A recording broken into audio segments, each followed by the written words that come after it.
Itinatayong dike naman sa Talibao, Calasiao dahilan umano ng naipong baha sa mga kabahayan. Para sa detalye kasama natin, Idol Aaron Navelgas. 104.7 IFM. Report!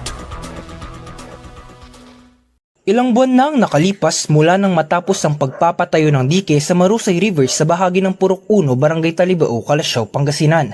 Ngunit taliwas sa magandang epekto rito, hindi pa rin umano humupa ang bagbaha sa mga kabahayan ayon sa ilang residente. Ayon sa mga ito, kasabay ng pagtatapos ng pagtatayo sa naturang dike, nagsimula na rin umanong maipon ng tubig baha sa kalapit na kabahayan sa lugar dahil wala ng daluyan palabas ang tubig.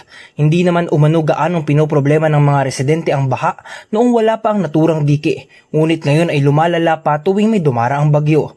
Ayon kay Tatay Smith Datuin, residente sa lugar, pagkatapos ng konstruksyon ng naturang dike ay naiwan na umanong nakabinbin ang paggawa ng labasan ng tubig baha mula sa kanilang mga kabahayan. Nababahan po kami simula pa nung bagyo hanggang ngayon, dalawang bagyo ng nandun pa rin po yung tubig. Kaya yun po ang dinadaing po namin. Gusto po namin masolusyonan po yun kasi kawawa po kami.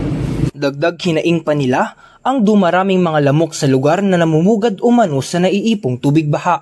Hiling nila magkaroon ng maayos na daluyan ng tubig upang hindi na ito maipon pa at maging mas ligtas ang lugar para sa mga residente. Kabilang ang Barangay Talibao sa mga lugar sa Calasiao na nalubog sa baha dahil sa pagtaas ng level ng tubig sa Marusay River na umagos sa mga kabahayan noong mga nagdaang bagyo at sama ng panahon. Matatandaan din na sa kasagsagan ng matinding pagbaha noong Hulyo nang sinadya umanong sirain ng ilang residente ang bahagi ng dike sa hangarin na umagos sa ilog ang tubig baha sa mga kabahayan.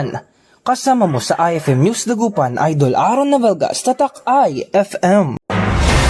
IFM News. IFM News. IFM. IFM News.